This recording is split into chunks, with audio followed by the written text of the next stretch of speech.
शङ्करं प्रसन्नं ज्ञानस्वरूपं निजबोधरूपं योगीन्द्रमीड्यं भवरोगवैद्यं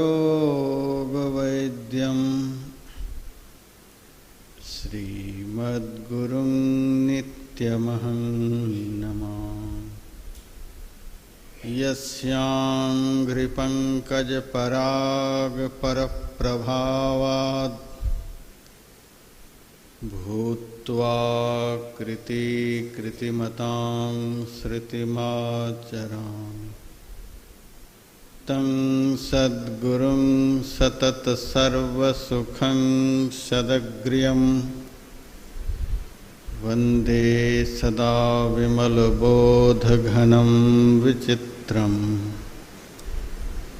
वन्दे गुरुपदकञ्जकृपासिन्धुनररूपहरि महामोहतमपुञ्ज जासवचनरविकर्णिकर। मेरा मुझ में कुछ नहीं, जो कुछ है सब तोर, तेरा तुझको सौंपते क्या लागेगा मोर। गंगा तरंग रमणीय जटा कलापं गौरी निरंतर विभूषित वाम भागम। नारायण प्रियमनंगमदापहारं वाराणसीपुरपतिं भज विश्वनाथम्।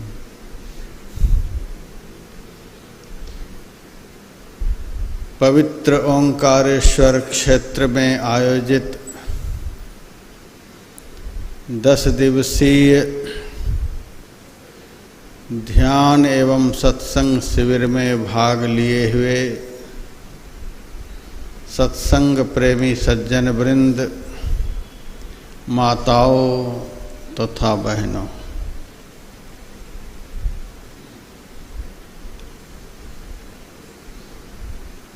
अभी आप लोगों की सेवा में संत तुलसीदास जी महाराज द्वारा रचित श्री रामचरितमानस ग्रंथ का पाठ करके सुनाया गया है। प्रसंग बालकांड का है और संवाद भगवान शिव और सती जी का है।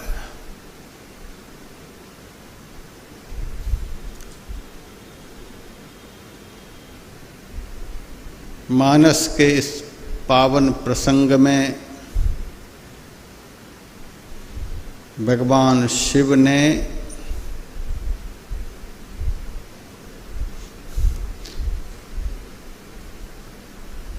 परमात्मा का दर्शन नहीं होने का कारण क्या है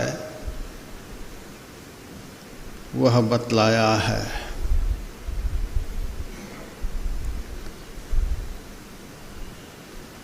साथ ही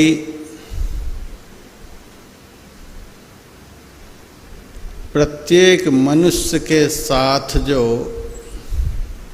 उनका मन है, उस मन को दर्पण बतलाया है।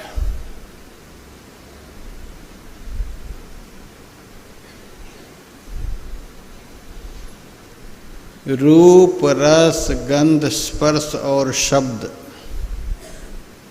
इन 5 विषयों को दर्पण की काई बतलाया है।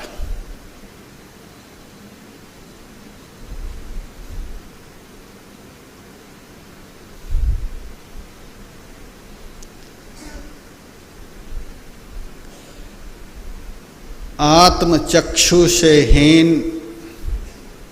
मानव को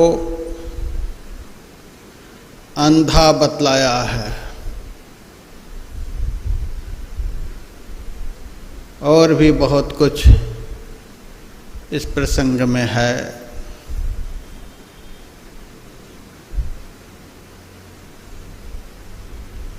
मैं पहले मन रूपी दर्पण की ही चर्चा करना चाहूँगा। कई एक सत्रों में इस विषय पर चर्चा हो भी चुकी है।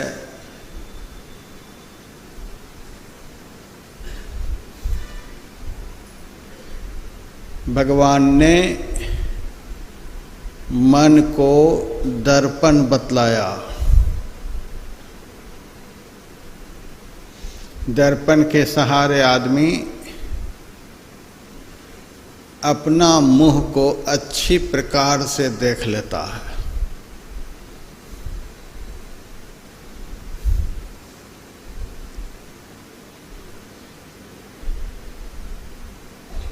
बाहर में जो दर्पण है,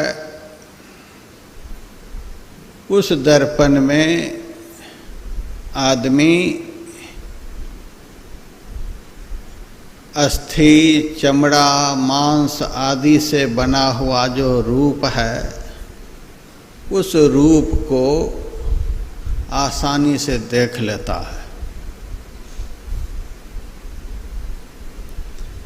मन रूपी दर्पण में, मन रूपी दर्पण में आदमी इस शरीर के अंदर जो हम रहते हैं, हम अपने को देख लेते हैं कि हम कैसे हैं।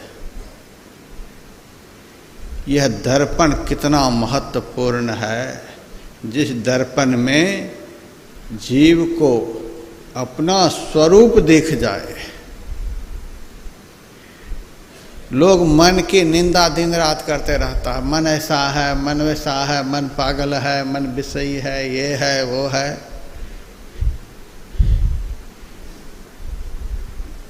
मन के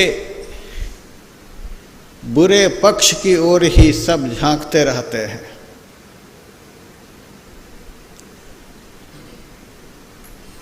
हम तो सदैव मन के अच्छे पक्ष को झांकते हैं। आहा, वह कैसा दर्पण है कि जिस दर्पण में जीव अपने को देख लेता है। जीव को अपने स्वरूप का दर्शन कराने वाला यदि कोई दर्पण संसार में है तो वह मन है। कितना यह महत्वपूर्ण है। जीव को जन्म मरण के दुखों से छुड़ाकर शाश्वत मोक्ष प्रदान कराने वाला यदि कोई है तो वह हमारा मन ही है। मन एव मनुष्यानां कारणम बंध मोक्षयो। मन ही जीव के बंधन और मोक्ष का कारण है। बहुत गुण है मन में।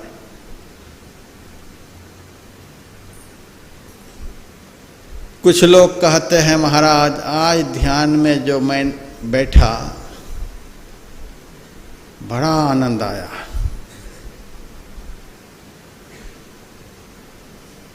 और कुछ साधक कहते हैं आज ध्यान में आनंद नहीं आया।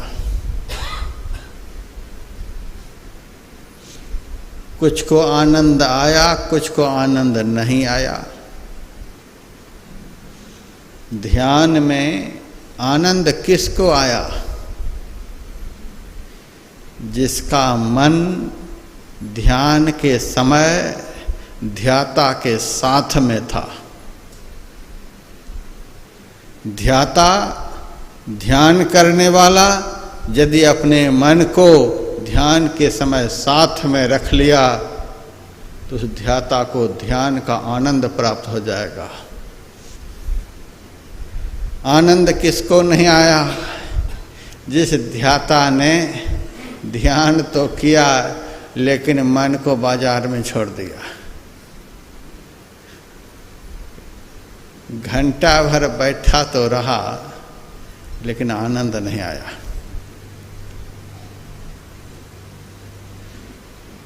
बहुत साधक घंटा भर बैठते हैं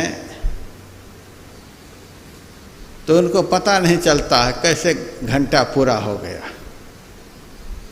बैठे उठे, घंटी जब बज जाती है बड़े अफसोस के साथ उठता है।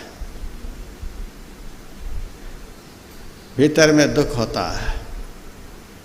दुख किसको होता है? जिसको ध्यान में कुछ आनंद मिल रहा था। जिसको आनंद नहीं मिलता है, 1 मिनट घंटी बजने में देर हो जाए तो बजाने वाले से लड़ाई शुरू कर देंगे। समय पर ध्यान नहीं रखते हैं, जवाबदेही ले रखे हैं घंटी बजाने की, बिल्कुल समय का पता नहीं रहता है। उबन होती है, उब रहे भीतर भीतर उबल रहे हैं, कब घंटी बजे कब घंटी बजे। मन यदि भजन करने वाले के साथ में नहीं है, मन यदि साथी बनकर आपको भजन में साथ नहीं दे रहा है, यह मन 1 घंटा में आपको पागल बना देगा, उबन पैदा कर देगा, घंटा पहाड़ हो जाएगा। बहुत लोग 10 दिवसीय ध्यान शिविर के एक दिन को अपने जीवन का मंगलमय सुअवसर मान करके आनंदित हो रहे हैं। कौन आनंदित हो रहे हैं? जिनको ध्यान में, जिनको भजन में कुछ आनंद आ रहा है, जो अपने मन को साथ में लेकर के अपना साथी बना करके अपने भी बैठते हैं और अपने मन को भी बिठा करके रहते हैं, उनके लिए तो यह दिन ऐसा सुंदर सुहावना बीत रहा है कि हम कह नहीं सकते। और बहुत लोग पहाड़ तोड़ रहे हैं।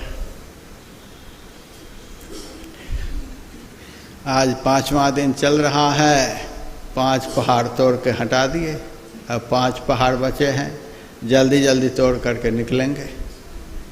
दिन गिन रहे हैं, बहुत साधक टिकट देख रहे हैं, सगे संबंधियों से बातचीत शुरू कर दिए हैं, अब आधा लांघ चुके हैं, अब आने वाले हैं, घबराना नहीं, दुकान वगैरह ठीक ठाक करके रखना।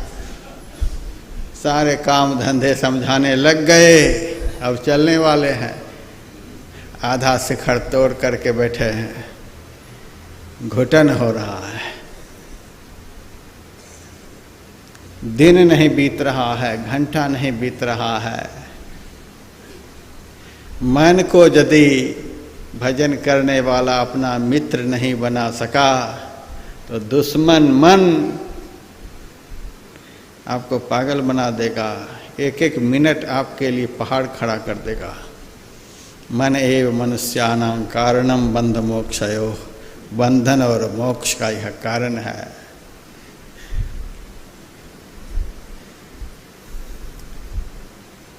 अपना दर्शन कराने वाला है।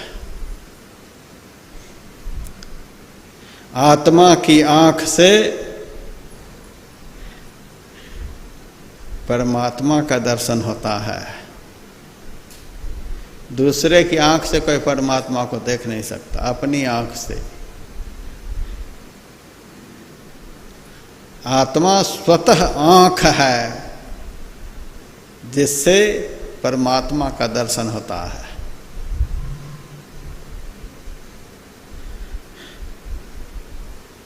और हमारा मन वह दर्पण है जिस दर्पण में जीव अपना दर्शन करता, हम कैसे हैं।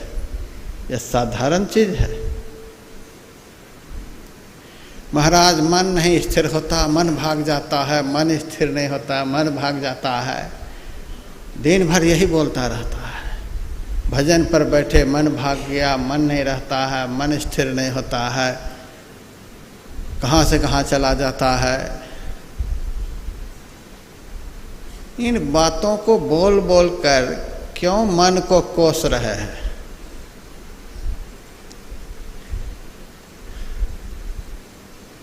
मन हमें ज्ञान दे रहा है। एक प्रकार से मन हमारा गुरु है, हमें सदैव ज्ञान देते रहता है। भाग जाता है, भाग जाता है। हम थोड़े भागते हैं, तुम हमें भगाता है। मन तो जड़ है, जड़ कैसे भागेगा? क्रिया विहीन तत्व को जड़ कहते हैं। जड़ को क्रियान्वित करने वाला चेतन होता है। भगाता तू है हमको। हम काहे के लिए भागेंगे? तू हमको भगाता है तो हम भाग जाते हैं। तू हमको ऐसे ऐसे पदार्थों में लगाता है जो पदार्थ स्थिर है ही नहीं। अनस्थिर पदार्थ में तू हमको लगाता है तो हम कैसे स्थिर होंगे बताओ? अनस्थिर में तू हमको लगाता है तो हम कैसे स्थिर होंगे? तो दुनिया में बता कौन ऐसा पदार्थ है जो स्थिर है?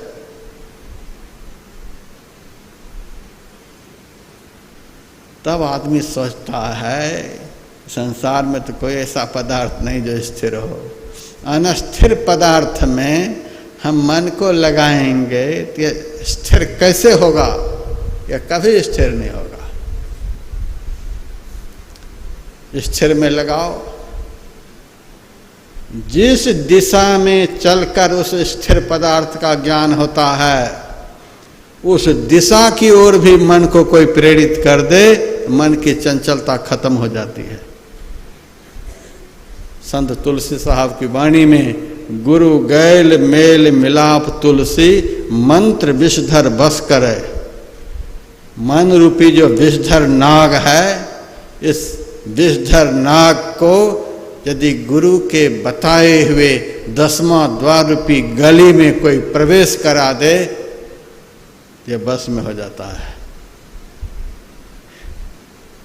रामकृष्ण परमहंस देव कहा करते थे, सांप जब बाहर में रहता है तो टेढ़ा मेढ़ा चलता है, बिल में जब प्रवेश करता है तो बिल्कुल सीधा हो जाता है। वो कौन सा बिल है जिस बिल में प्रवेश होने पर मन रूपी नाग बिल्कुल सीधा हो जाता है, चंचल प्रकृति को छोड़ बैठता है? उसी बिल का नाम 10वां द्वार है।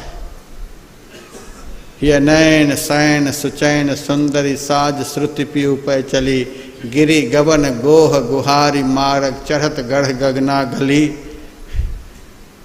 अंदर की गुफा में, अंदर की गली में, अंदर के बिल में, अंदर के मार्ग में इस मन रूपी नाग को प्रवेश करा दिया जाए, बिल्कुल सीधा हो जाता है। जहां कहेंगे जाने के लिए वहीं जाएगा, सीधा रास्ता पकड़ लेता है, फिर इधर उधर नहीं होता है। हम ऐसी जगह मन को लगाते ही नहीं। ध्यान करने के लिए भी बैठे रहते हैं, बैठ जाते हैं, तो उस वक्त भी हम अपने मन को उस बिल में प्रवेश नहीं करा सकते। ज़्यादा कठिन काम नहीं है, और दुनिया में सबसे बड़ा कठिन काम भी है। बिल्कुल जहाँ से वह गली शुरू होती है, जहाँ से वह बिल शुरू होता है, जहाँ से वह संकीर्ण मार्ग आरंभ होता है, उस मार्ग के आरंभिक स्थान पर ही हम रहते हैं, और वहीं पर हमारे मन का भी निवास है। नैनो माही मन बसे निकस जाए कही ठौर, गुरगम है तो परख ले नातर कर गुरु और। नैनो माही मन बसे निकस जाए नौ ठोर, सदगुरु भेद बताइया सब संतन सिर मोर। दोनों आँखों के मध्य मुकाबले मन का निवास है, नैनो माही मन बसे। और गुरु नानक देव जी महाराज कहते हैं, नव दरी ठाके धावत रहाए, दसवां निज घर बासा पाए, उठे अनहद शब्द बजहि दिन राति, गुरुमत शब्द सुनावने। नव दरी ठाके धावत रहाए, 9 द्वारों में जब तक यह मन रहता है दौड़ लगाता रहता है। यदि हम अपने मन को 10वां द्वार में पकड़ कर नहीं रखते हैं, उनको अपना साथी बनाकर हाथ मिला करके नहीं रखते हैं, तो वह साथी आपका दुश्मन बनकर 9 द्वार में प्रवेश कर जाएगा। 10वां द्वार में मन के साथ में जो रहता है तो मन रूपी दोस्त के साथ में रहता है, और 10वां द्वार से 9 द्वार में जैसे ही वह दोस्त जाता है वैसे दुश्मन बन जाता है। 10वां द्वार में यदि साधक उस मन के साथ में है तो समझो कि वह दोस्त के साथ में है, अब वहाँ उनको सहायता मिलेगी। और यदि उस दोस्त का हाथ आपने छोड़ दिया, अच्छा जा घूम फिर करके आ जा, वह दोस्त यदि 9 द्वार में चला गया तो अब दुश्मन बनकर दुख देगा। 9 द्वार में रहने वाला मन जीव का दुश्मन कहलाता है, 10वां द्वार में रहने वाला मन जीव का दोस्त कहलाता है। 10वां द्वार में खूब मजा लो इनके साथ, उठे अनहद शब्द बजहि दिन राति। यह दोस्त आपको नाद का भी श्रवण कराएगा और ज्योति का भी दर्शन कराएगा, विविध देवी देवताओं का भी दर्शन कराएगा, अंदर में बैठे बैठे स्वर्ग वैकुंठादि लोकों का दर्शन कराएगा। और यदि दुश्मन हो गया तो सारे नरकों का भी दर्शन कराएगा। 9 द्वारों में यह नरकों का दर्शन कराता है। कहाँ आप जा रहे हैं बैतरनी खोजने के लिए?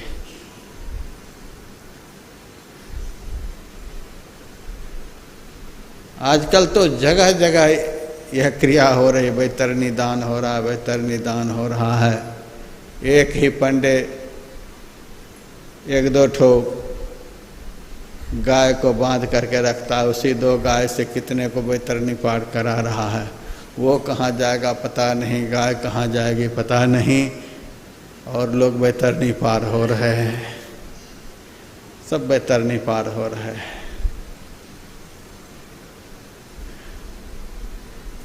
बैतरनी पार शरीर होगा,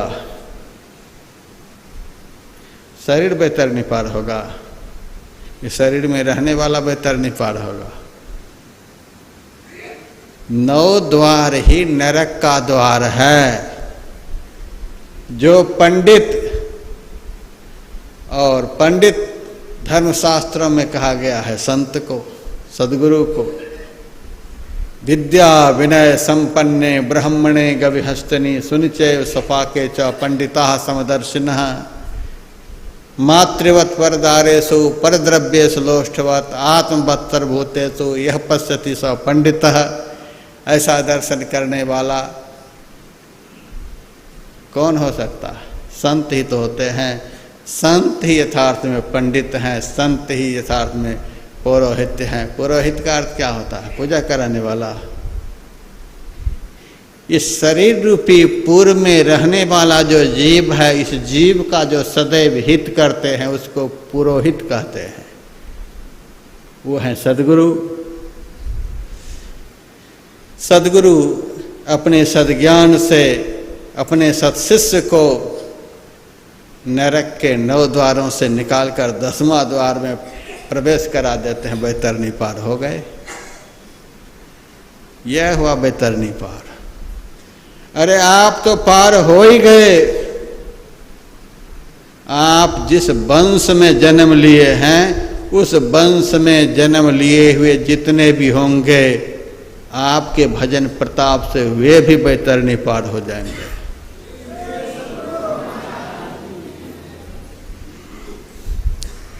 स्फोटयन्त पितरो नृत्यंत च पितामहाः मदवंशे वैष्णवो जातः सौनस्त्राता भविष्यति, पद्म पुराण में लिखा हुआ है।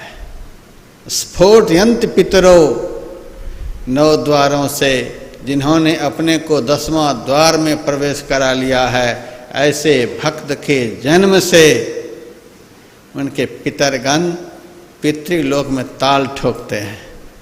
स्फोटयंत पितरो नृत्यंत च पितामहाः, उनके दादे परदादे सब खुशी के मारे नाचते रहते हैं।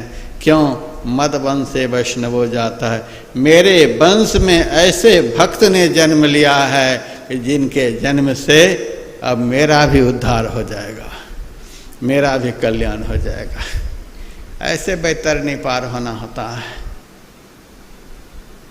संत सद्गुरु अपने सत्शिष्य को नरक के 9 द्वारों से 10वां द्वार में प्रवेश करा देते हैं। बैतरनी पार हो गई, नरक से निस्तार हो गया। इस प्रकार से यदि नरक से निस्तारण नहीं हुआ, 100 कोटि गाय के दान करने पर भी नरक से पिंड नहीं छूटेगा। 14 तारीख को मैं दिल्ली में ठहरा हुआ था। एक बहन जी सुना रही थी, किसी आदमी के पिताजी ने शरीर त्याग कर दिया था। अब एक पंडित आया उनके घर, तुम्हारे पिताजी तो नरक में चले गए, तुम्हारे पिताजी नरक में चले गए। अब घर वाले को बड़ी चिंता हो गई, नरक में चले गए। कहा हाँ, उद्धार कैसे होगा? तो गोदान करा लो। तो ठीक है कराओ, 11,000 रुपये रखो, गोदान कराते हैं। उन्होंने कहा 11,000 में तो आजकल बढ़िया बकरी मिलती है, 11,000 में तो गोदान करा रहा है, 11,000 में आज गाय कहाँ मिलेगी? कुछ दिन पहले मेरे पास फोन आया था बेंगलुरु आश्रम से, वहाँ 1-2 रहते हैं, एक गाय खरीदे, 1.5 लाख में गाय खरीदे, 1.5 लाख में गाय लेकर के आए। बकरी से कुछ बड़ी गाय है, 1.5 लाख उसकी कीमत है। लाख में तो हम हरिद्वार में खरीदते ही हैं, 11,000 में। देखा कि ठग रहा है, हमको गोदान नहीं कराना है। अरे 5,000 ही दे दो। तो 5,000 में कैसे गोदान कराओगे?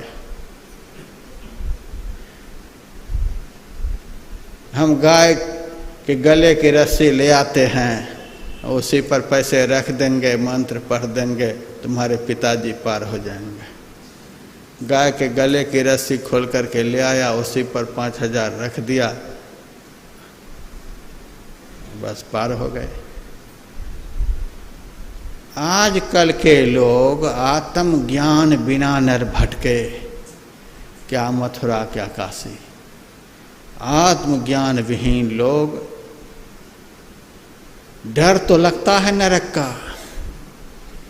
आत्मज्ञान विहीन लोगों को नरक का तो बड़ा डर लगता है, लेकिन नरक से निकलना होता है कैसे, इसका ज्ञान नहीं है। और ऐसे नरक को पार करने वाले के नवज को तुरंत ठग पकड़ लेते हैं। ये बड़े उतावले हैं नरक से पार होने के लिए, इनको ठगना बहुत आसान रहेगा। मेरे पास कोई आ जाए, ठग लेंगे, हमें नरक पार होना ही नहीं है। किसको पार करोगे तुम? नरक से किसको तुम निकालोगे? तुम्हारा खानदान का कोई व्यक्ति नरक में पड़े हुए को आज तक देखा है?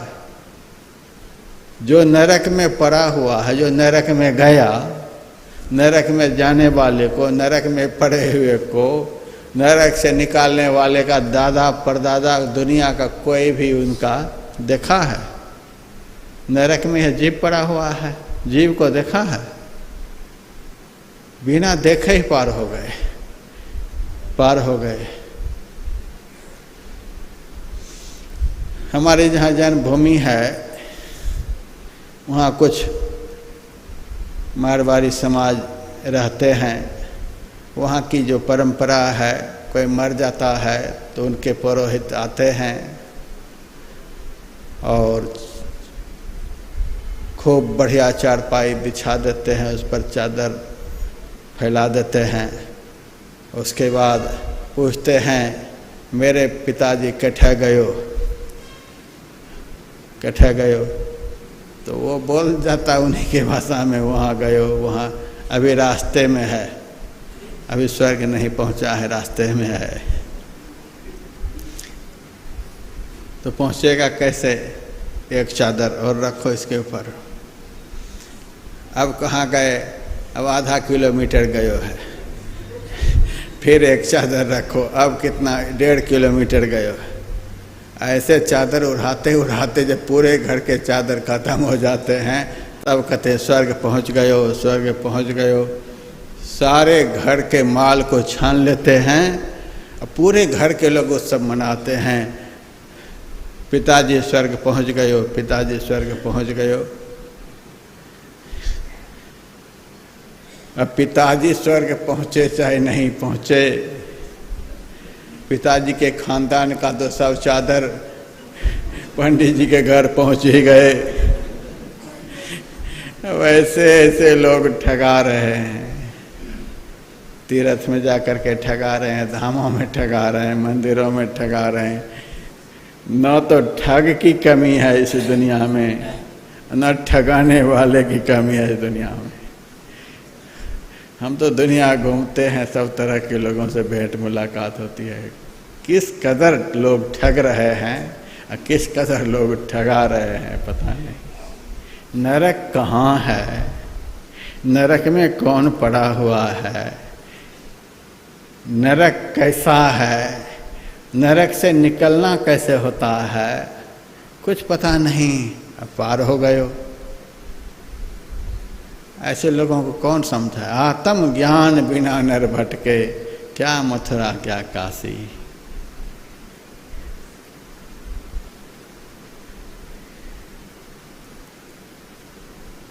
आंख बंद करने पर अंदर में जो अंधकार दिखलाई देता है,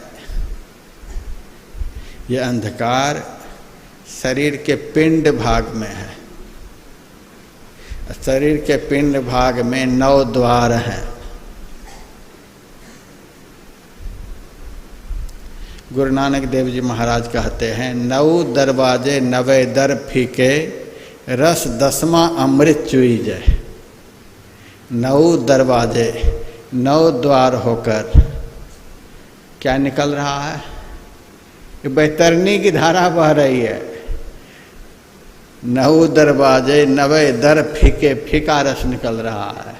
आँख से देखिए, कान से देखिए, नाक से देखिए, मुंह से देखिए, क्या सब निकल रहा है। 9 द्वार होकर के क्या निकल रहा है? गंदगी ही तो निकल रही है।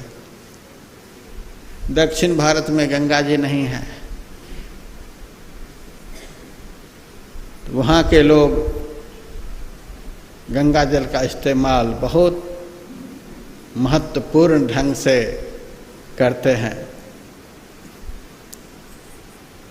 1 ड्रम साधारण जल में 1 बूंद गंगा का जल मिला देते हैं, पूरा ड्रम गंगा जल हो गया।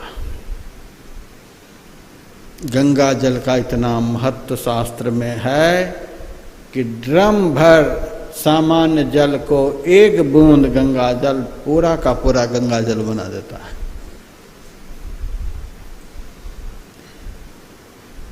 अब चलिए इस शरीर के अंदर जो गंगा जल है उसकी तरफ। 1 ड्रम गंगा जल आप भर कर रख लीजिए, उसमें जीभ से 1 बूंद जल टपका दीजिए। अब दुनिया के किसी पंडित जी से कहिए कि इस जल से पूजन कार्य कराओ, कराएंगे? ड्रम भर गंगा जल पवित्र हो गया। यह तो जीभ की बात है, नीचे की बात को छोड़ दीजिए। कितनी अपवित्रता है, गंगा जल को भी दूषित कर देने वाला जल इस शरीर से निकल रहा है। 9 दरवाजे 9 दर फीके, 9 द्वार होकर के फीका रस निकल रहा है, गंदगी निकल रही है। इसी को नरक का द्वार कहते हैं, इसी को नरक कहते हैं। बहुत बार मैंने सत्संग में आप लोगों को सुनाया है, नरक में प्रकाश नहीं होता है। आंख बंद करके देखें कहाँ है, घोर अंधकार। यह नरक का दृश्य है। नरक में पवित्रता नहीं होती है। महा अपवित्र स्थान को नरक कहते हैं। इस शरीर के ऊपर विचार करके देखें कि शरीर में पवित्र क्या है।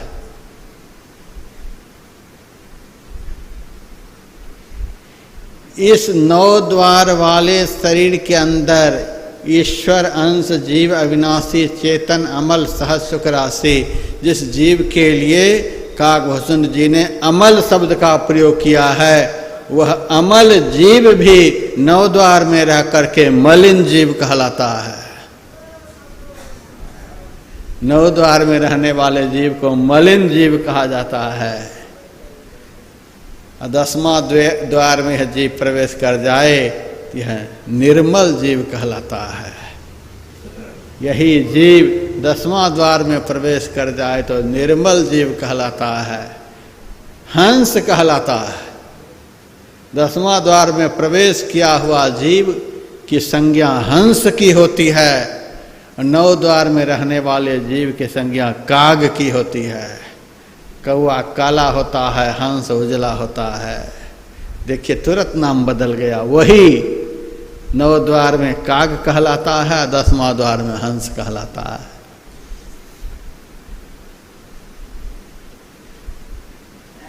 नौ द्वारों में जब तक हमारी सूरत रहती है, 9 द्वारों में आबद्ध सूरत को भैंस कहते हैं। भैंस पद्मिनी आशिक चूहा, मेढक ताल लगावे, छप्पर चढ़ के गधा नाचे, ऊट विष्णु पद गावे, कबीर की वाणी में है। 9 द्वारों में आबद्ध सूरत भैंस कहलाते। भैंस का रंग काला। और 10वां द्वार में सूरत प्रवेश कर जाए, गुरुदेव की वाणी में, चढ़ी श्वेत सूरत सो धार भजय। श्वेत सूरत, निर्मल सूरत, पवित्र सूरत, वही सूरत 9 द्वारों में भैंस, वही सूरत 10वां द्वार में प्रवेश कर जाए तो श्वेत सूरत, निर्मल सूरत। 9 द्वार में रहने वाला जीव काग, 10वां द्वार में प्रवेश करने वाला जीव हंस, 9 द्वार में रहने वाला जीव मलिन जीव, 10वां द्वार में प्रवेश करने वाला निर्मल जीव कहलाता है। तो सारी पवित्रता की पराकाष्ठा 10वां द्वार में है, और सारी अपवित्रता की पराकाष्ठा 9 द्वार में है। यही तो नरक है। नरक में अपना कोई नहीं होता। 9 द्वार में देखिए अपना कौन है। अभी आप लोगों को लग रहा है अपना बहुत है, 9 द्वार में रहने वाले का अपना कोई नहीं है।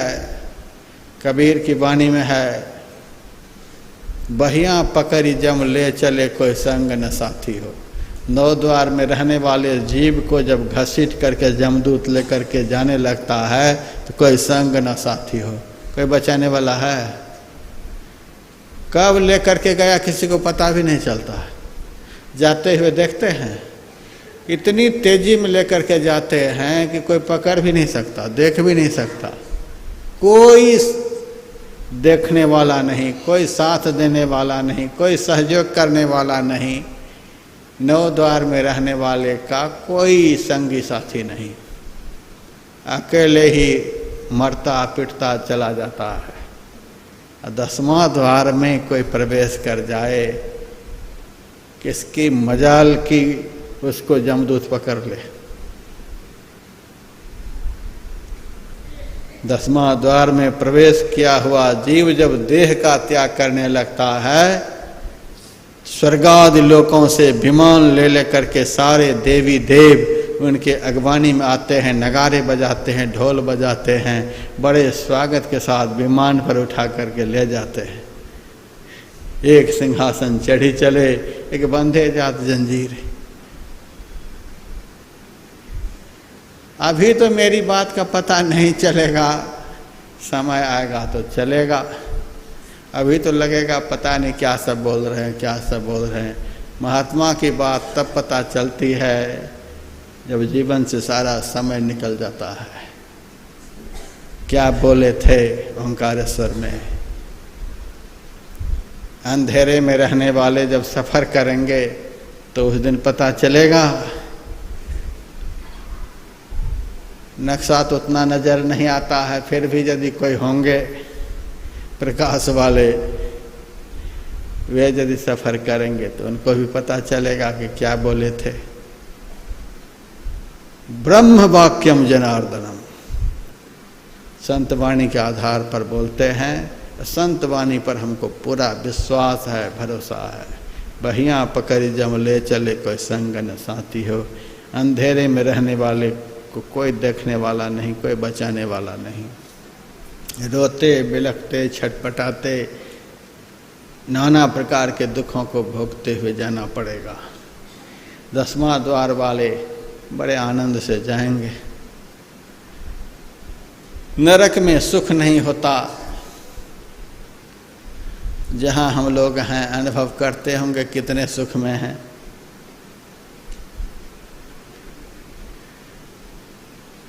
बढ़िया से बढ़िया भोजन भी ध्यान शिविर में कराते हैं, और जो खाने में संयम नहीं रखते, जो आता है धर के रगड़ देते हैं, तो फिर उनको चूरन भी देना पड़ता है। और दोनों व्यवस्था रखते हैं, 2-4 डब्बे चूरन का भी। मैंने कह दिया था रात में कि खीर के साथ रायते का तालमेल नहीं है। अब बिहार में तो भोज खाने की बड़ी आदत है, तो जो आता है सब खाता है। वही सिस्टम यहाँ बना दिया, हमको चखने के लिए दे दिया। हम थोड़ा सा चखे रायते को, तो खीर नहीं जीभ में लगाए, हमको कुछ नहीं हुआ। जो दोनों रगड़ दिए तो चूरन मांगने के लिए आए। सारी व्यवस्था करनी पड़ती है, करें क्या। पुदीन हरा रखना पड़ता है, हरड़ का चूरन रखना पड़ता है। कितना सुख है इस शरीर में रहने वाले जीव को, इस 9 द्वार में रहने वाले जीव को। सबको पता है। पेट दुख देता है, आँख दुख देती है, कान दुख देता है, नाक दुख देती है, जीभ दुख देती है, दांत दुख देता है, हाथ दुख देता है। 9 द्वार में रहने वाले जीव को तो दुश्मन बनकर पहले शरीर ही दुख देता है। 9 द्वार में रहने वाले जीव को सारी इंद्रियां दुख देती हैं। 9 द्वार में रहने वाले जीव को सारे विकार रूपी राक्षस परेशान करते हैं। 9 द्वार में रहने वाले जीव को पंच विषय रूपी वेश्या दिन रात परेशान करती रहती हैं। यहाँ कहाँ सुख की बात करते हैं। हम 9 द्वार में पड़े हुए हैं, हम जीव हैं 9 द्वार में पड़े हुए हैं। हम कैसे छू मंतर में बेतरनी पार हो जाएंगे। 9 द्वारों से 10वां द्वार में ये गोदान क्या है। मेरा प्रवचन सुन करके तो बहुत पंडित लोग लड़ने के लिए आ जाते हैं, हम लोगों की दुकानदारी बंद करा रहे हैं। ये गोदान क्या है। गो नाम है इंद्रियों का, गो नाम है इंद्रियों का। और विप्र कहते हैं संत को, महापुरुष को। विप्र शब्द में 2 अक्षर है, वि और प्र, जिसका अर्थ होता है विगत प्रपंच। जो प्रपंच से रहित हैं, माया से रहित हैं, माया से रहित संत होते हैं, जिन्होंने संत के चरणों में अपनी सारी मलिन इंद्रियों को समर्पित कर दिया कि गुरुदेव ये सारी इंद्रियां आपके चरणों में, हम अब इनको नहीं संभाल पाएंगे। संत सद्गुरु के चरणों में अपनी इंद्रियों को समर्पित कर दो, गोदान हो गया। और जिनकी इंद्रियां सद्गुरु के चरणों में लग गई, वह जीव फिर नरक का दर्शन नहीं करेगा, नरक से पार हो जाएगा। इस प्रकार से नरक से पार होना होता है।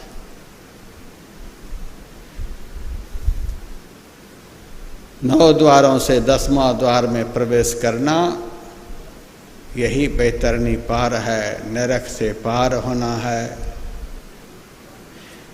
तो 9 द्वार में जब हमारा मन रहता है तो हमारा दुश्मन बन जाता है।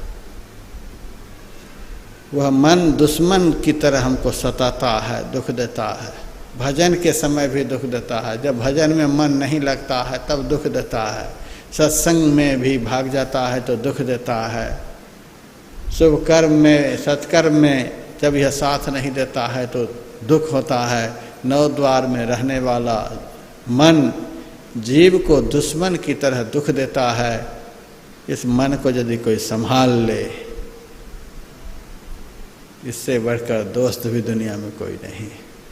भगवान बुद्ध का वचन है,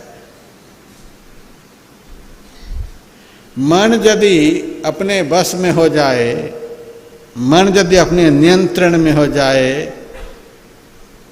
तो वह सुख नियंत्रण करने वाले को उस मन से प्राप्त होता है, जो सुख संसार में माता पिता भाई बंधु सगे संबंधी कोई भी नहीं दे सकते। मन यदि अनियंत्रित हो गया, अपने बस में नहीं रहा, तो अनियंत्रित मन उस जीव को इतना दुख देता है, इतना दुख देता है, जितना दुख महा से महाशत्रु से भी मनुष्य को नहीं होता है। दुनिया का मित्र तो समय समय पर आपको सुख देंगे, क्योंकि उनको सुख देने के लिए अपने घर से चलकर आपके पास आना पड़ेगा। दुनिया का दुश्मन आपको कितना दुख देंगे, 24 घंटे वे आपके साथ में थोड़े रहते हैं, दुख देने के लिए उनको आना पड़ता है। लेकिन यदि मन आपका नियंत्रित हो गया, तो नियंत्रित मन जीव के साथ में सदैव रहता है। और सदैव साथ में जो मित्र रहेगा तो सदैव सुख देगा। और नियंत्रित मन दुश्मन बनकर जीव के साथ में रहता है, और नियंत्रित मन सदैव जीव के साथ में रहता है, इसीलिए सदैव यह दुख देता है। अब देख लो, और भगवान शिव शंकर ने बड़ी उदारता के साथ सती से कहा, सती यह मन दर्पण है। मन रूपी दर्पण में जीव अपने को देखता है कि हम कैसे हैं, लेकिन किस दर्पण में जीव अपने को देख पाता है? किस दर्पण में? जो दर्पण बिल्कुल साफ हो। साफ दर्पण में अपना मुंह साफ साफ दिखता है। किस दर्पण में जीव अपने को देखता है? जो मन रूपी दर्पण बिल्कुल स्थिर होता है। एक दिन मैंने सुनाया था आप लोगों को, दर्पण साफ भी होना चाहिए और दर्पण स्थिर भी होना चाहिए। दर्पण को हाथ में लेकर ऊपर नीचे बाएं दाएं आप करते रहें, मुंह बढ़िया से दिखेगा? दर्पण स्थिर भी होना चाहिए।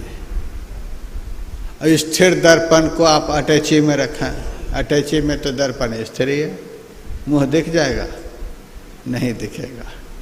दर्पण बिल्कुल सामने होना चाहिए, दर्पण बिल्कुल स्थिर होना चाहिए, दर्पण बिल्कुल साफ होना चाहिए, तब बढ़िया से मुंह दिखेगा। उसी तरह से मन रूपी दर्पण बिल्कुल साफ होना चाहिए, निर्मल होना चाहिए। मन रूपी दर्पण बिल्कुल स्थिर होना चाहिए।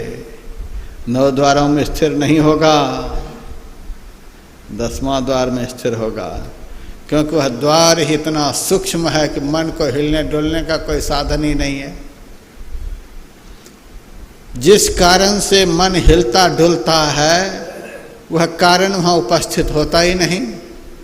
मन वहाँ हिलता डुलता है जहाँ रूप उसे दिखलाई देता है, जहाँ रस दिखलाई देता है, जहाँ गंध दिखलाई देता है, जहाँ स्पर्श दिखलाई देता है, जहाँ शब्द दिखलाई देता है, जहाँ पंच विषय का बाजार होता है, वहाँ मन हिलता डुलता है। 10वां द्वार में 5 विषय में से एक भी विषय नहीं रहता, विषय रहित स्थान है 10वां द्वार।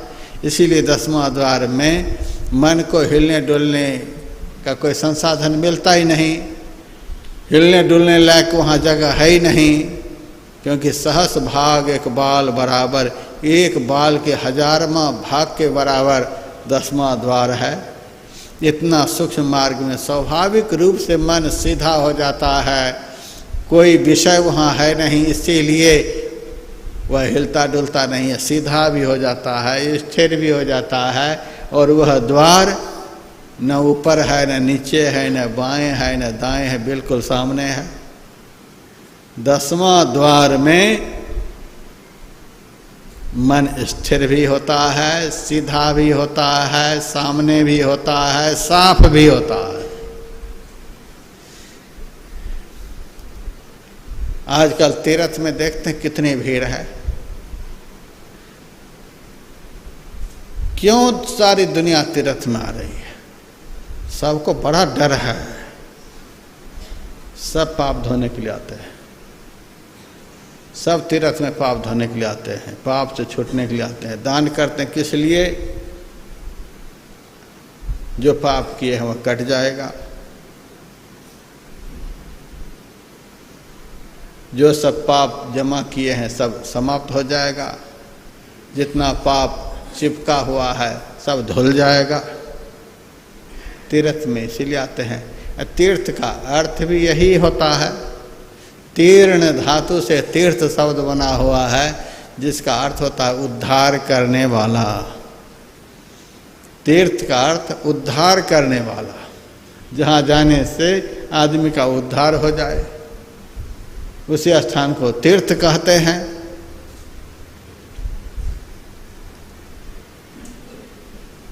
हमारे भी बहुत सारे भगत हमारे आने से पहले आ गए थे।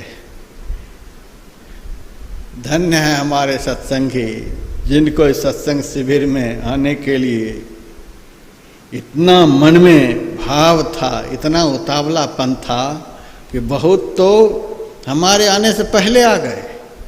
बेचारे को ठहरने के लिए धर्मशाला नहीं मिला, खाने के लिए भोजन नहीं मिला, हमारा कोई आदमी नहीं यहाँ था, कोई कहीं ठहरे कोई कहीं ठहरे। और यहाँ के लोगों ने बढ़िया से उनका उद्धार किया। धर्मशाला वाले जेब का उद्धार कर दिया। रोने के लिए आए, बाबा सारे पैसे ठग लिए, बुरी तरह से ठग लिए। अच्छा, होटल वाले उद्धार कर दिया। आप जाकर के एक टाइम भोजन करिए, पता चल जाएगा, उद्धार कर देंगे। हम मंदिर घुस गए, फिर तो इतने उद्धार करने वाले मिलेंगे कि क्या कहना है। झोली का उद्धार, अटैची का उद्धार, जेब का उद्धार, इन सब का उद्धार करा करके भी बहुत लोग यहाँ बैठे हैं।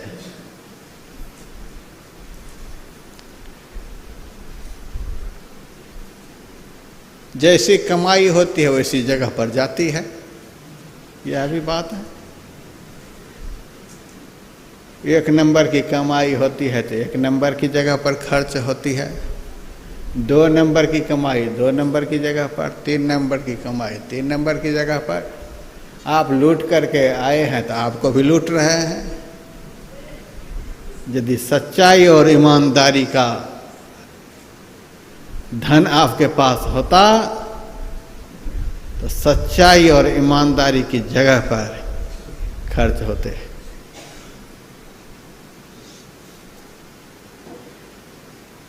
मैंने प्रवचन में यहाँ भी बहुत बार सुनाया, निश्चिंतो योग उच्यते। ध्यान करने के लिए बैठो निश्चिंत होकर के, सारी चिंता छोड़ करके, कोई इच्छा मन में नहीं रखो, फिर ध्यान बनेगा।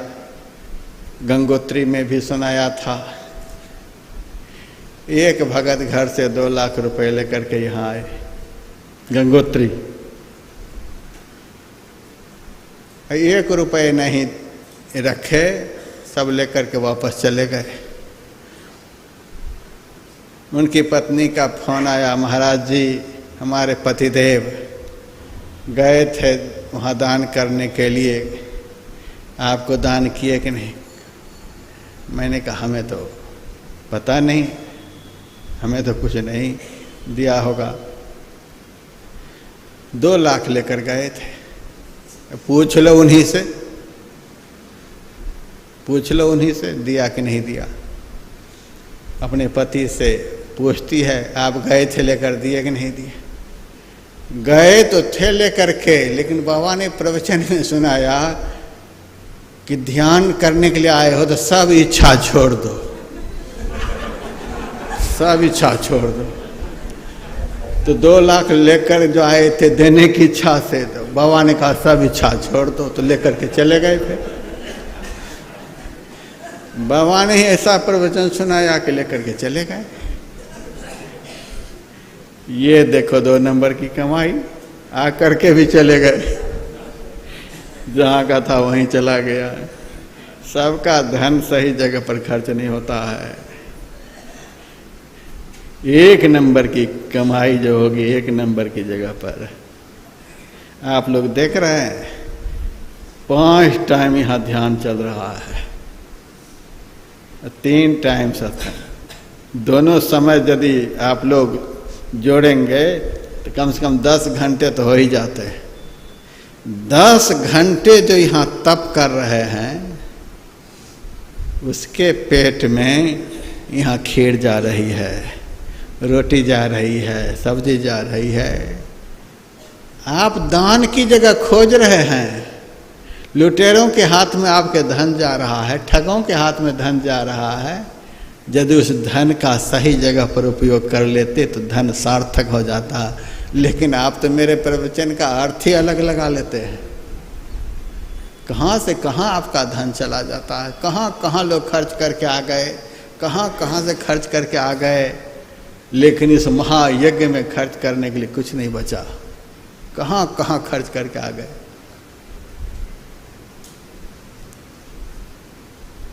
तो तीर्थ में लोग जा रहे हैं पवित्र होने के लिए, पाप धोने के लिए। भगवान शिव का वचन है, भगवान शिव की पवित्र स्थली पर यह कार्यक्रम हो रहा है। भगवान शिव ने बताया दुनिया का सबसे बड़ा तीर्थ कौन सा है। सुन लो आज तीर्थ, और उस तीर्थ में आपको कुछ भी लगाने की जरूरत नहीं है। भगवान शिव ब्रह्मा जी से कहते हैं सुषुम्नैव परं तीर्थम, सुषुम्नैव परो जपः, सुषुम्नैव परम ध्यानम, सुषुम्नैव परा गति। सुषुम्ना ही सबसे बड़ा तीर्थ है। और सबसे ताज्जुब की बात है कि आप तीर्थ में काहे के लिए कहीं जा रहे हैं। आप तो तीर्थ में ही बैठे हुए हैं। जीव का जागृत अवस्था में निवास तीर्थ में ही है। दोनों आँखों के मध्य में जीव का निवास जागृत अवस्था में, वहीं तो सुषुम्ना है। यदि वहाँ से आपकी चेतन की धारा 9 द्वारों की तरफ नहीं जाए तो आप स्वतः पवित्र हैं। आपकी चेतन की धाराएं मन इंद्रियों के साथ जब 9 द्वारों में प्रवाहित होने लग जाती है तो आप मलिन जीव कहलाते हैं। यदि मन इंद्रियों में आपका चेतन प्रविष्ट नहीं करे, आपकी चैतन्यमयी धाराएं किसी भी इंद्रियों में नहीं जाए, वहीं निरुद्ध हो जाए, आप स्वतः तीर्थ हैं। आपको तीर्थ पवित्र करेगा। कमाल हो गया, आपको तीर्थ पवित्र करेगा। आत्मा स्वतः तीर्थ है, मन स्वतः तीर्थ है। आचार्य शंकर से शिष्यों ने पूछा, तीर्थम परम किम, दुनिया में सबसे बड़ा तीर्थ क्या है? का स्वमनो विशुद्धम, यदि हमारा मन विशुद्ध हो गया, शुद्ध हो गया, निर्मल हो गया, पवित्र हो गया, यह मन ही महातीर्थ है। निर्मल मन वाला व्यक्ति नरक में भी पैर रख देगा, वह वैकुंठ बन जाएगा। जिन्होंने अपने मन को निर्मल बना लिया, जिन्होंने अपने मन रूपी दर्पण को साफ पवित्र स्थिर कर लिया, ऐसे निर्मल स्थिर मन वाला महापुरुष का चरण जहां पड़ता है, वह स्थान ही तीर्थ बन जाता है। अब तीर्थ ढूंढ रहे हैं, संत के तो कदम कदम पर तीर्थ का निर्माण होता है। तीर्थी कुर्वन्ति तीर्थानि, संत तो तीर्थ को सुतीर्थ बना देते हैं। संत के चरण के लिए तो तीर्थ मुँह बाए बैठे हुए हैं।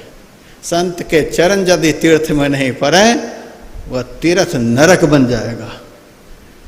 आज तीर्थों में जो थोड़ा बहुत भी तीर्थत्व है, संत के चरण के कारण। संत पलटू साहब की वाणी में, आरती कीजय संत चरण की, यही उपाय न आन तरन की, संत को जस हरि श्री मुख गावे, संत को रज ब्रह्मा नहीं पावे, संत चरण बैकुंठ है लोचत। बैकुंठ लोग, संत बैकुंठ लोक जहाँ विष्णु भगवान रहते हैं, वह लोक विष्णु भगवान से ज़्यादा खुश नहीं हैं। आस लगाए बैठे हैं कि इस लोक में कोई संत आ जाए तो हम धन्य हो जाएंगे। संत चरण बैकुंठ है लोचत, संत चरण को तीर्थ सोचत। आहा, तीर्थ भी चिंताग्रस्त हैं। आहा, संत का चरण कब पड़ेगा? हमारे यहाँ संत का चरण कब पड़ेगा? तीर्थ खुश होते हैं संत के चरण से।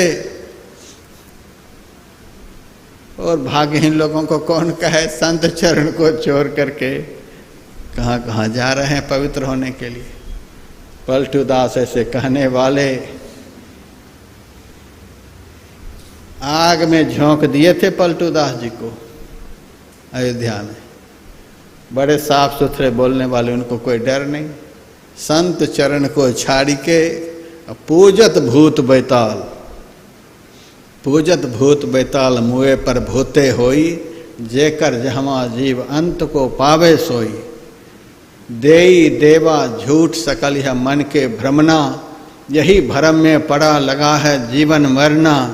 देई देवा सेई कही न परम पद पावा, भैरो दुर्गा शिव बांध के नरक पठावा। पलटू अंत घसीटी हैं चोटी धरी धरी काल, संत चरण को छाड़ी के पूजत भूत बैताल। कहाँ जा रहे हो पवित्र होने के लिए? संत के चरण में सारे तीर्थ विराजमान है। यह तो संत की बात है, मन से कितने ऊपर हो जाते हैं संत हम कह नहीं सकते, उनकी बात है। लेकिन जिन्होंने अपने मन को भी पवित्र कर लिया, ऐसा अभ्यासी, जिन्होंने अपने मन को 9 द्वारों से निकाल कर 10वां द्वार में प्रवेश कर लिया, ऐसा अभ्यासी भी स्वतः तीर्थ रूप बन जाता है। उनकी तरफ देखेंगे तो आपका मन पवित्र हो जाएगा। साधु के माथे पर सींग थोड़े होता है, ये साधु है। जिनके पास बैठने से ही भजन करने की इच्छा उत्पन्न हो जाए, मनोविकार शांत हो जाए, इंद्रियों की चंचलता समाप्त हो जाए, मन में कोई पाप वासना उत्पन्न नहीं हो, जिनके सामने होते ही ये सब चमत्कार होने लग जाए, समझ लेना इस पवित्र मन वाला साधु है। सींग थोड़े होता है, आओ सामने सच्चा साधु के सामने आ जाओ, देखो क्या होता है। उनको चमत्कार दिखाना नहीं पड़ता, यही तो चमत्कार है।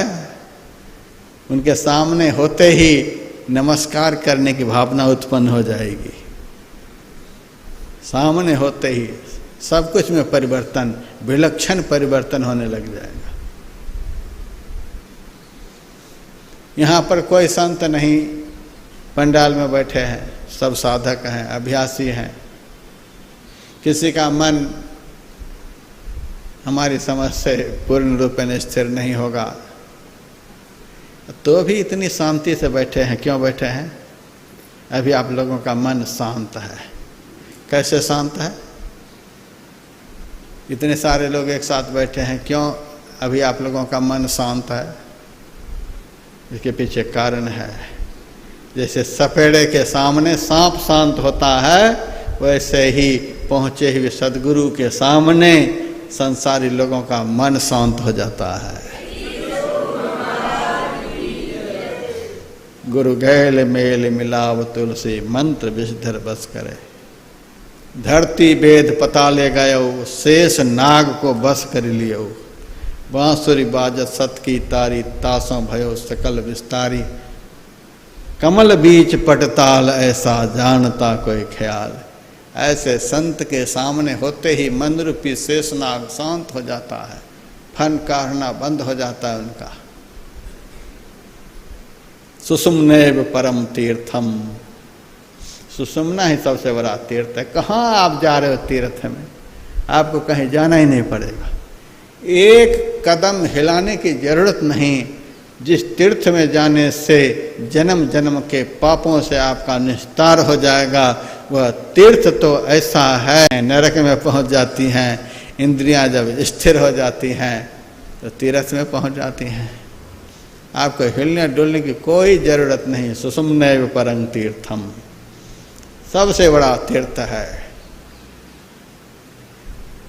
अरे वहाँ पहुँचने पर तो तीर्थत्व प्राप्त हो ही जाएगा। महातीर्थ है, इतनी महिमा का बखान है।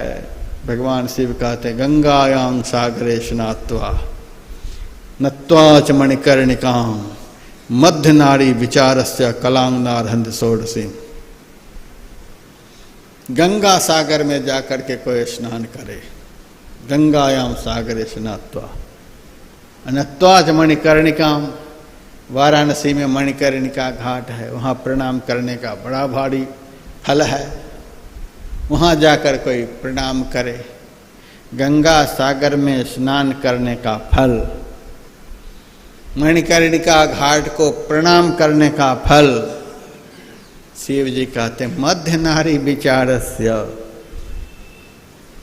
दोनों आँखों के मध्य में, इड़ा पिंगला के मध्य में, यानी बीच में रहने वाली जो नाड़ी सुषुम्ना है। इड़ा पिंगला के मध्य में बीच में रहने वाली जो सुषुम्ना है, प्रवेश करना तो बहुत दूर की बात है। उस नारी के ऊपर विचार भी कोई ध्यान के समय करे कि यहाँ पर वह है, यहाँ पर वह है, यहाँ पर वह है। दोनों आँखों के मध्य में सुषुम्ना के ऊपर विचार भी कोई कर रहा है कि यहाँ पर है, यहाँ पर है, यहाँ पर है। कलांगनारहन्ति षोडशी, इस विचार से जो फल प्राप्त होता है, उस फल के 16वें अंश के बराबर भी यह सब फल नहीं है। अनेक यज्ञ दानानि व्रतानि नियमास्तथा सुषुम्ना ध्यान लेशस्य कलांगनारहन्ति षोडशी। अनेकों यज्ञ करने से जो फल प्राप्त होता है, अनेक प्रकार के दान करने का जो फल होता है,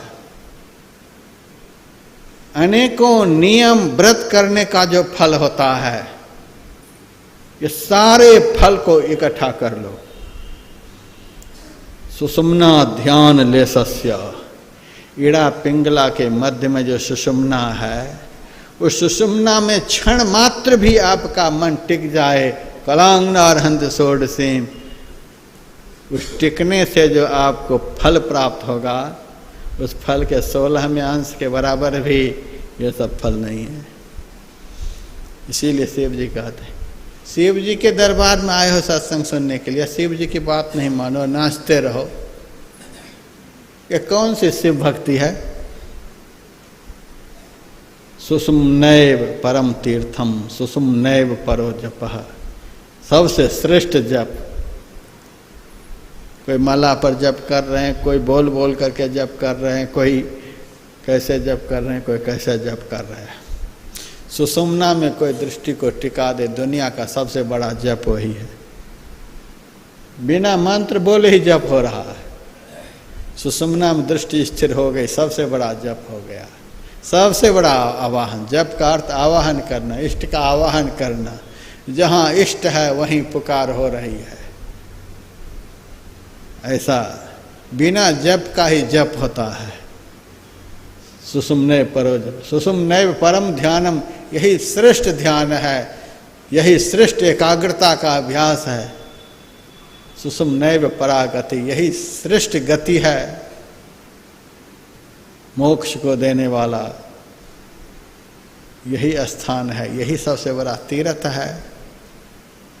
आप पवित्र होने के लिए कहाँ कहाँ जा रहे हैं, कहाँ कहाँ भटक रहे हैं, पैसे काट रहे हैं बहुत लोगों को, कहाँ कहाँ जा रहे हैं।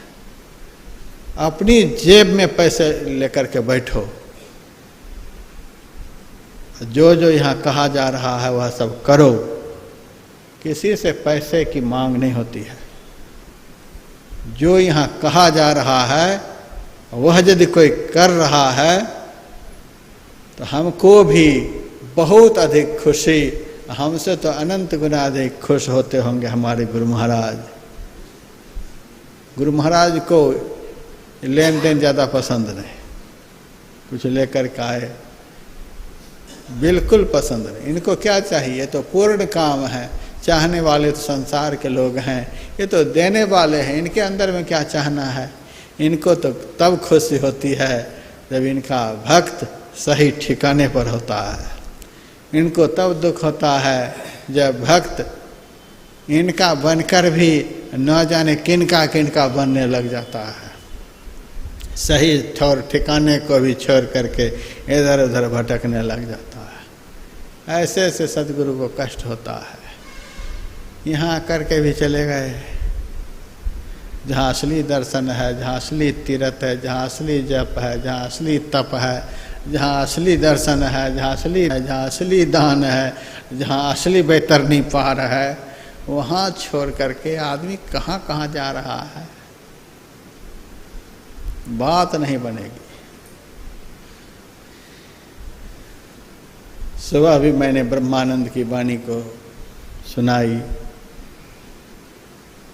दिल के दर्पण को सफा करके दूर कर अभिमान को। फारसी में मन को दिल कहा जाता है। मन रूपी दर्पण को साफ करके दूर कर अभिमान को, मैंपन को छोड़ दो। आए दिन से मैं बोलना ही बंद करो। तैं तेरा, तेरा तन भी तेरा, मन भी तेरा, तेरा पिंड प्राण सब कुछ तेरा, तू है मेरा, यह दादू का ज्ञान है।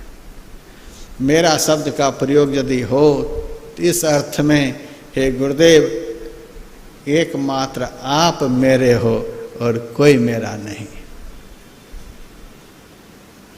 बाकी सब तेरा है। मैं आपका हूँ और किसी का नहीं। इस अर्थ में मैं शब्द का प्रयोग हो और यह मेरा है, यह मेरा है, यह मेरा है। दूर कर अभिमान को। खाक बन गुरु के चरण का, फिर जन्म नहीं पाएगा।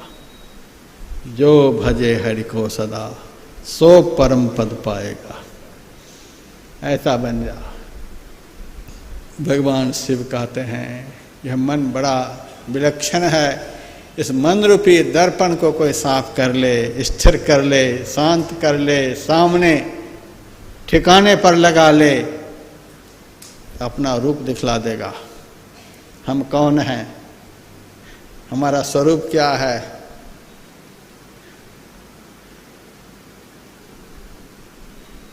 हम तो बहुत तरह से शब्द का अर्थ लगाते हैं। सुबह में मैंने बहुत तरह के प्रकाश के विषय में सुनाया था। बिंदु का प्रकाश दिखता है, तारे का प्रकाश दिखता है, चंद्रमा दिखता है, सूरज दिखता है।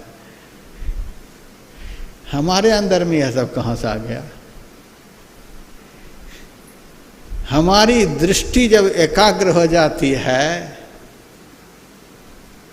दृष्टि के एकाग्र होने पर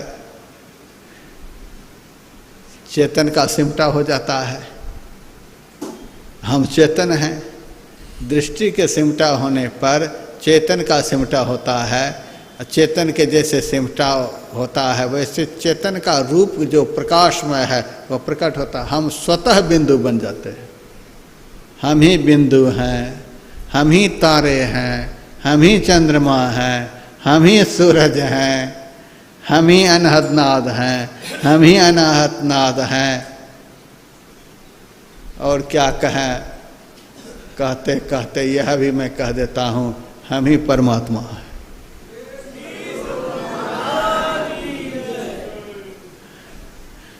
हम ही परमात्मा, सब कुछ हम ही है।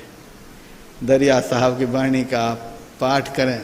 अपना ध्यान तो आप करता नहीं, तू काहे के लिए दूसरे का ध्यान करने के लिए जा रहा? तो अपना ध्यान कर। तू ही सब कुछ है, तू ही सब कुछ है। इस पद में अपना ध्यान तो आप करता नहीं, दरिया साहब की वाणी है।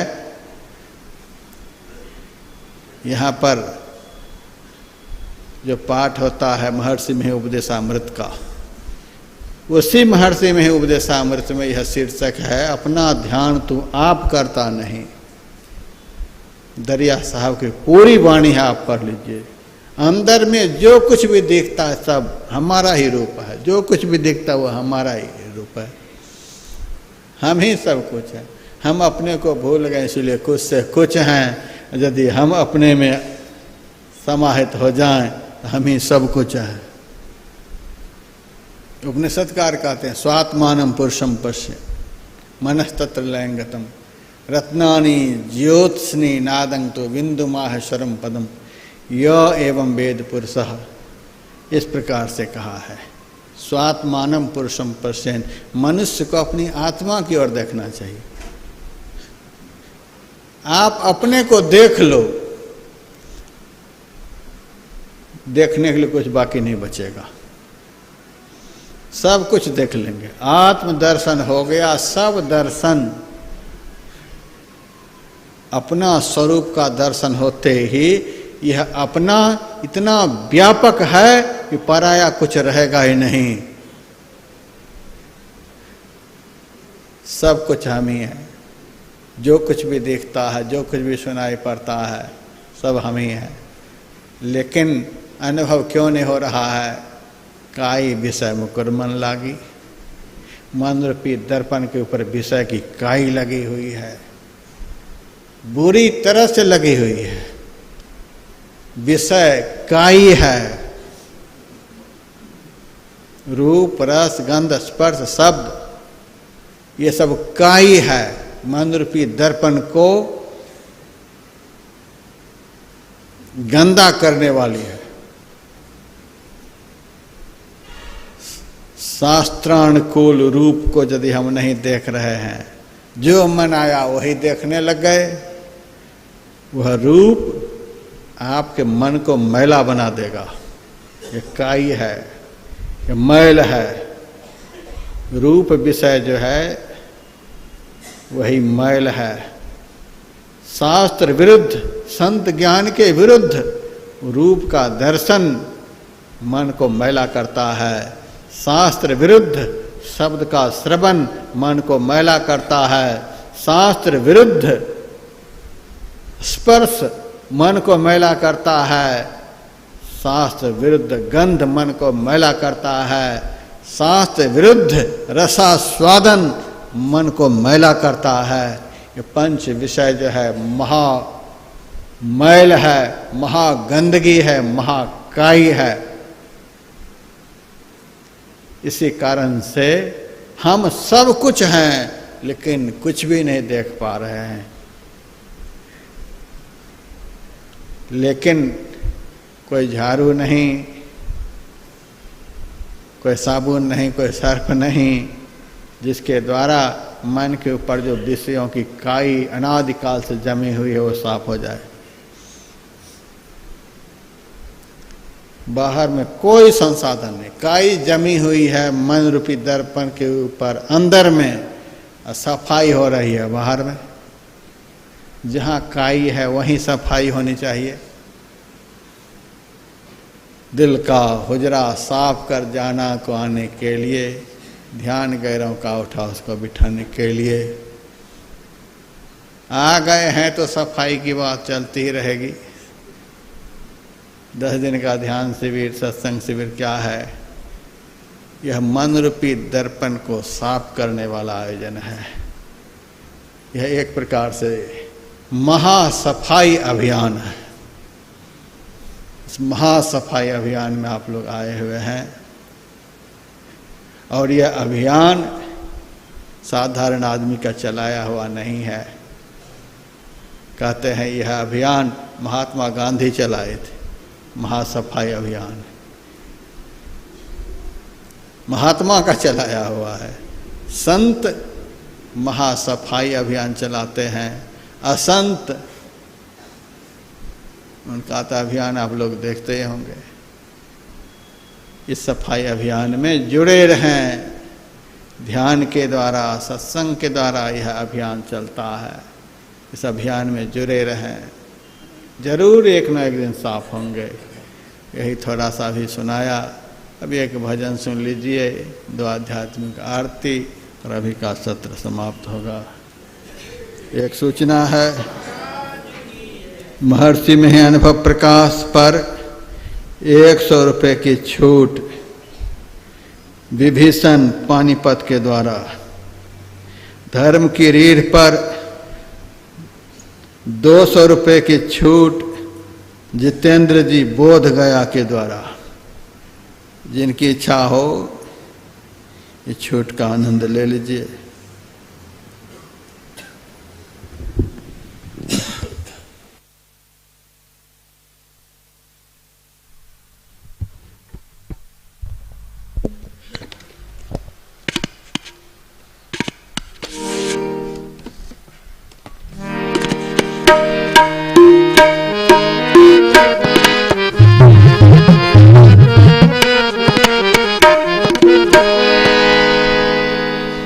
श्री सद्गुरु महाराज की जय।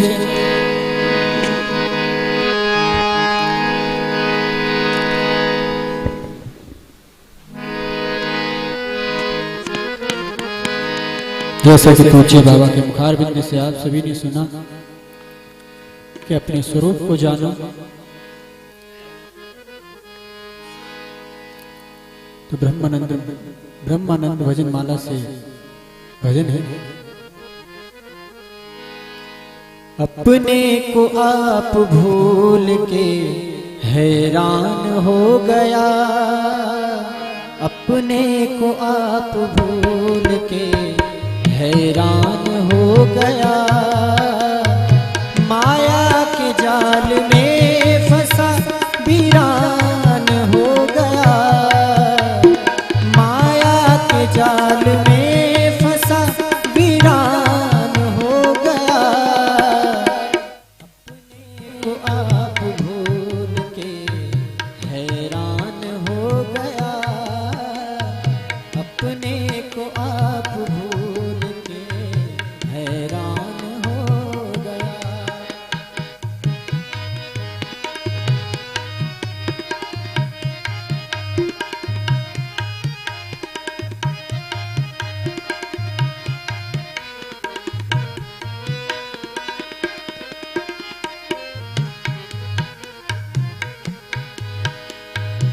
जड़ देह को अपना स्वरूप मान मन लिया, दिन रात खान पान काम काज दिल दिया,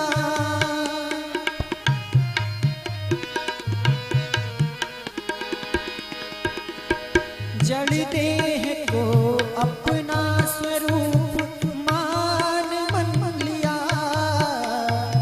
दिन रात खान पान काम काज दिल दिया। पानी में मिल के दूध, पानी में मिल के दूध एक जान हो गया। अपने को आप भूल के हैरान हो गया। माया के जाल में फंसा वीरान हो गया। अपने को आप भूल के हैरान हो गया।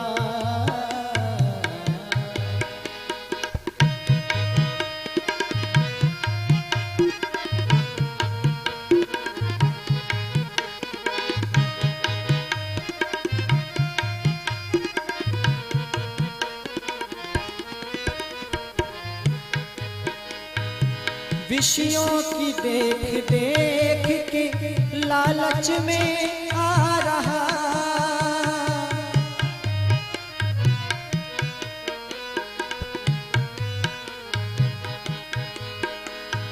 विषयों को देख देख के लालच में आ रहा।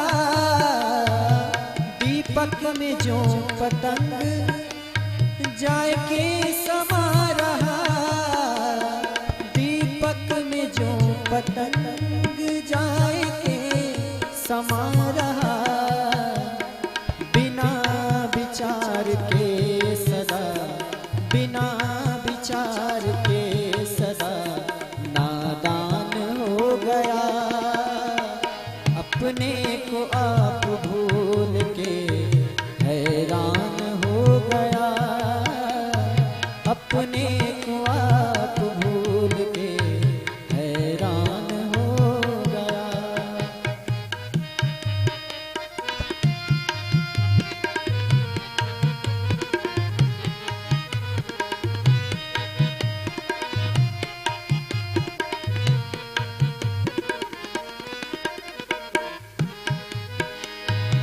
कर पुण्य पाप स्वर्ग नरक भोगता फिरे। कर पुण्य पाप स्वर्ग नरक भोगता फिरे। तृष्णा की डोर से बंधा सदा जन्मे मरे। तृष्णा की डोर से बंधा सदा जन्मे मरे। पी कर के मोह की सुरा, पी कर के मोह की सुरा बेभान हो गया। अपने को आप भूल के हैरान हो गया। अपने को आप भूल के माया के जाल में फंसा वीरान हो गया। अपने को आप भूल के हैरान हो गया। सत्संग में जाकर सदा दिल में विचार ले।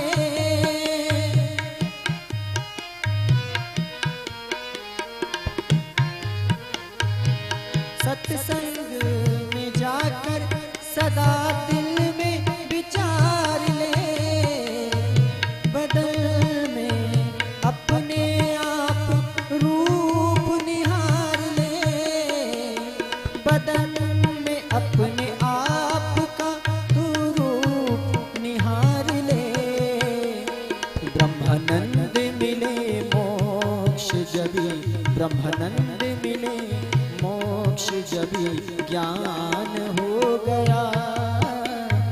अपने को आप भूल के हैरान हो गया। माया के जाल में फंसा वीरान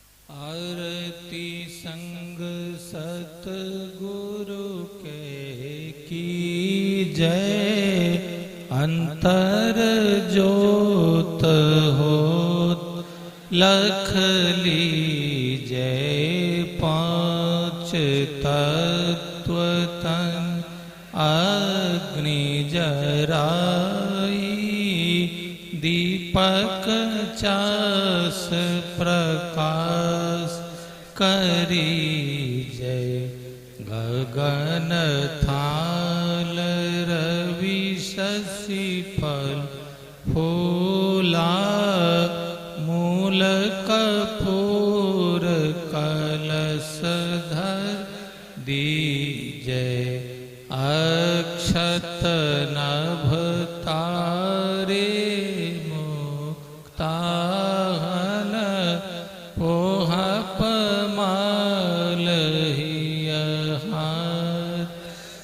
हे जय श्वेत पान मिष्टान मिठाई चंदन धूप दीप सब चीज झलक झांक मन मीन मजीरा मधुर मधुर धुनि मृदंग सुनी जय सर्व सुगंध उरी चले आकाशा मधुकर कमल केली धुनि धीजय निर्मल ज्योत जरत घट माही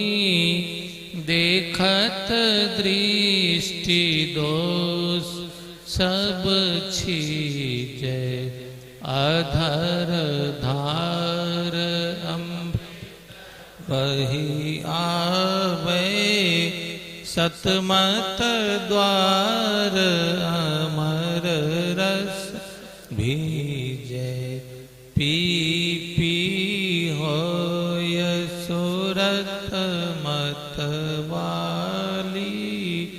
चरि चरि उमगे अमीरसरी जय कोट भान छवि तेज उजाली अलख पार लखी लाग गीजय छिन छिन सुरत अधर पर राखे गुरु पर साद अगम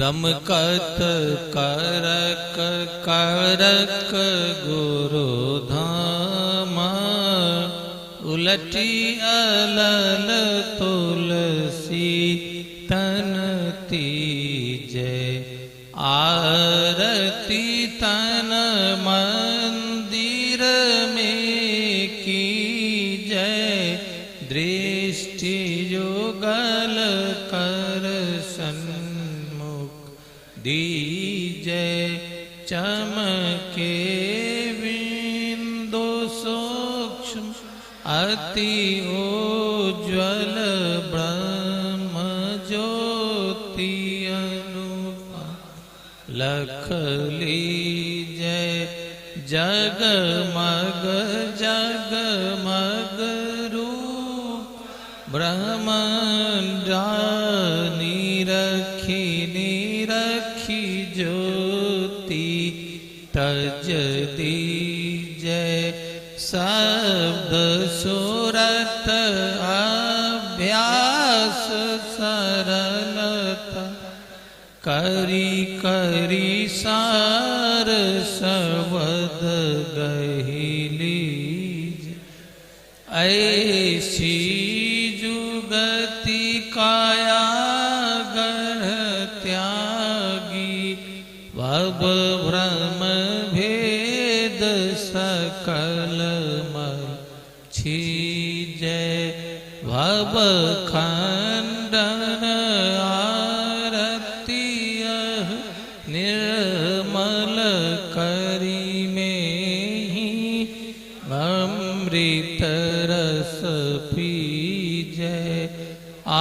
आरती तन मंदिर में कीजय, दृष्टि युगल कर सन्मुख दीजय। बोलिए प्रेम से श्री सद्गुरु महाराज की जय, सब संतन की जय, सत्संग महात्म्य की जय, वैदिक धर्म की जय। जय गुरु महाराज, जय गुरु महाराज, जय गुरु महाराज। श्री सद्गुरु महाराज की जय।